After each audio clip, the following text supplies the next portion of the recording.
inassign na police officer, ano rin wala dito, wala doon ang takbo ng pag-iisip. Kasi ito yung tinatawag ko na police patola.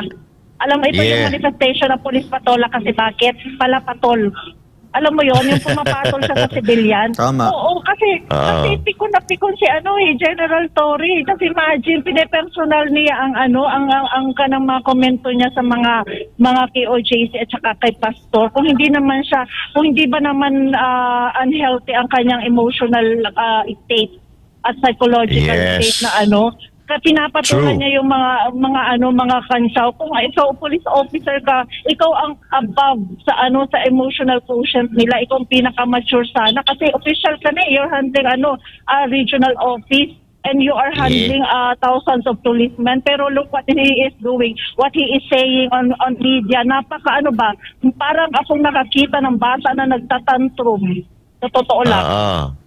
Katulad din kanina, I'm sorry partner, no? Katulad din kanina, partner Brenda, kung napanood mo rin yung ginawa ni Lito Patay. Yung argumento siya sa babae na kasama natin dito sa loob. Ayan yun ang itsura yan. Yes, Kagsagwa. Yan ang mukhang impacto Ayan. Padila-dila pa siya. Ang identified ko pa dyan na yung mga wala sa hulog na mga official. Itong syempre si Marbil. Identified siya. Si Marcos. Tingnan mo. The next is Torre, Patay. May mga common denominator yung mga official. Sabi ko, paano na itong mga ordinary police, kawawa naman yung nag-handle sa kanila. Ganito ka unstable ang mga mga psychological at emotional state. Grabe, no? Tingnan, may payuko-yuko pa siya. Akala mo, napakaganda ng cellphone niya. Ay, binabandera pa talaga. Opo ata yan, opo. Grabe, no? So, kung ganito, makikita natin, mga kapulisan natin, na nakikipagkompetensya sa mga sibilyan, ayan, nakikipag-aasaran sa mga sibilyan, may aasahan pa ho ba tayo? Kasi ito, halata-halata po, piko na ito Piko na po ito, itong pulis na ito. Kasi hindi na po gagawin yan kung nasa right state of mind siya. I mean, kung siya ay kalmado, hindi na po gagawin yan. Kasi ito, yung mga nasa likod niya, kalmado Eto, mabait ito, yung laging kasama niya yung nagbi-video din, pero kalmado, hindi yung nagbi-picture niya sa mukha, tapos tatawa-tawa na ganyan, lalawit-lawit pa ang dila, nakala mo, butiki, no? Akala mo, di ba? Parang bata na nagtatantrum. Nandyan na yung natin nandyan yung mga abogado natin, pero tingnan nyo po ang attitude ditong pulis na ito. Tahimik ito tahimik po ito for the past days. Pero dahil siguro alam niya na mapapalitan na itong si General Torre bilang provincial director, baka medyo pumapapel para baka mapansin ni Abalos. Ang lupit pala nito, baliw din pala ito ito na lang ilagay natin dito kasi paborito naman natin yung mga baliw. Correct. Di ba? Yan talaga Actually, makita na nga natin na talaga namang madness dyan kahunghangan kung ating banggitin sa isang salita. Dahil sobra-sobra na itong ginagawa. Isipin mo ang pulis na sila ang dapat tagapagtanggol, sila yung numero unong tagapaglabag ng batas. Yes.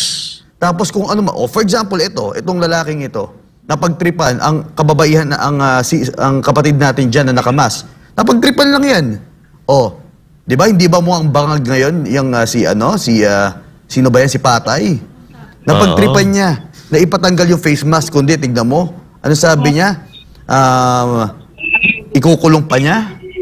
Ikukulong pa niya yung babaeng niya na may-ari ng kanyang property na walang kalaban-laban. Ganun mo takutin yung babae. Nakita niya maganda. Aalis na po ako. Ang ganda po pala Anong klaseng lalaki ka? Kaya yung mga comments sa'yo, talaga naman, puro babae yung pinag-iinteresan mo. Kaya sa ating mga kababaihan po dyan, magaganda po talaga ang KOJC. Kaya maging maingat po tayo sa kapulisan dyan, dahil yung kanilang leader dyan, ay talaga naman hindi mapagkakatiwalaan. Yung mukha pa lang talaga ay nakakatakot na. Tama po yan. Ehemplo po ba ito sa kapulisan natin? Master Judea. This is unacceptable. This is unacceptable. Colonel to, di ba? Colonel? Yeah, I think this is Colonel. paano ka nakarating sa rango mo na colonel kung ganyan ang attitude mo, di ba? Ano to? Padri-padrino? Kasi kung ako yung nasa mataas na katungkulan at ako ang magpo-promote, hindi ko ipopromote to. Hindi ko ipopromote ito at malamang kung ma-promote man ito, kung may trumabaho man na promotion nito, lalakarin ko to sa commission of appointment para hindi ma-appoint.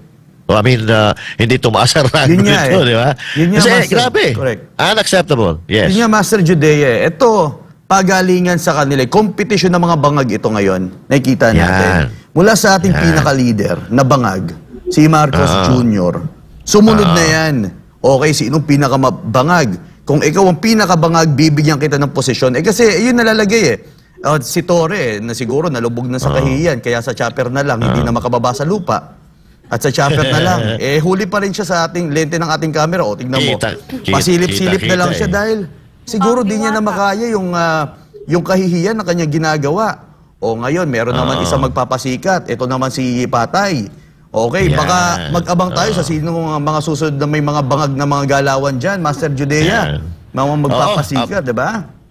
Ito siguro, mga partners, dala na rin siguro ito ng pagod tsaka puyat. Kasi yung mga di ba, hindi ko naman sinasabi na nagdodroga si Colonel Patay. Kasi ang resulta kasi, pag kulang ka sa tulog, kulang ka sa kain, kulang ka sa ligo, kulang sa aruga, talagang mababaliw ka talaga nun. Kung lahat na lang kulang, pero kulang sa pag-iisip. Yun. Pagka sobra naman, pangit din. Dapat katamtaman lang. Pero ito kulang-kulang talaga ito eh. Kulang-kulang talaga sa... Tingnan mo naman yung pinagagawa, Ikaw, polis, tututukan mo ng camera. Naku po. Para talaga... Alam mo... Lalabas-labas pa yung dila. Lalabas-labas pa yung dila. Parang parang ahas. Naghahanap talaga ng attention si Colonel Patay. Master Judea, pansinin na lang yung kamay niya, yung kilos niya, para talaga siyang bakla. Kaya parang pinapatulan niya yung mga babae at paborito niya yung mga babae. Kasi alam mo naman na para sa kanya, masarap talagang lambing-lambingin ang ganyan ng mga babae. Ikaw po yung may sabi niyan, ha? Pero sa tingin ko, hindi ba yung tawag dyan pagka ganyan? Inggit or jealous? Parang ganon. Ay, mas maganda to sa akin. Mas maganda sa akin ito. Oy. Tingnan mo. Pero yun nga, maling-mali talaga yung ginawa ni Colonel Patay. Kahit saan mang anggulo tignan natin, Master Judea, no? Yes.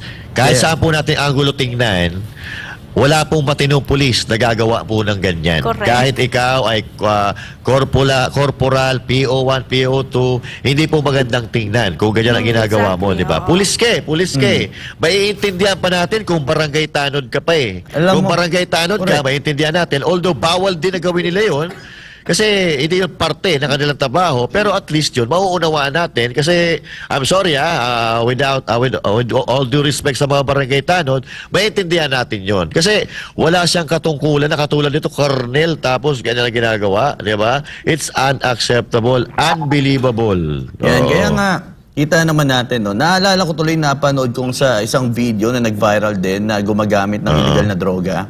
Itong dating nasira kanyang buhay. Tingnan mo, nagre-reflect yung itsura nito ni Patay. Hindi natin tatantanan to para mapakita sa buong mundo, buong Pilipinas, kung ano ang imahe ng Philippine National Police ngayon. Ganito po ipinapakita ni Marcos ang kapulisan. Kung dati po ay talaga namang respetado, ngayon po, tingnan nyo po ang ginagawa ng bangag na administrasyon ni Marcos Jr. sa ating kapulisan at nakita na nga po natin kung paano po mag-trip ang ating Pangulo, ganun na rin po mag-trip ang iilang kapulisan na nandyan sa compound. Yeah.